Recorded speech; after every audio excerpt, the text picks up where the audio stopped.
Kimi bawa apa itu? Membawa Minyak apa sayang namanya? minyak. Kimi suka bilangnya minyak apa? Minyak jeruk ya? Kenapa bilang minyak jeruk, nak? Soalnya kalau digituin pakai air putih enak. Rasanya kayak jeruk? Jeruk. Aromanya enak ya, baunya enak ya, nak? Kemarin Kimi cerita dong, kemarin di gereja Kimi gatal-gatal ya? Merah-merah di mana aja?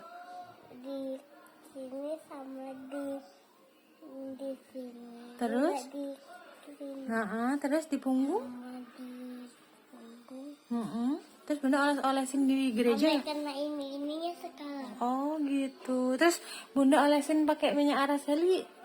Ya, terus gatalnya gimana? Katanya sudah gatal-gatal. Oh, langsung gatal-gatal. Merahnya hilang ya? Pelan-pelan ya? Kimi suka pakai minyak araceli.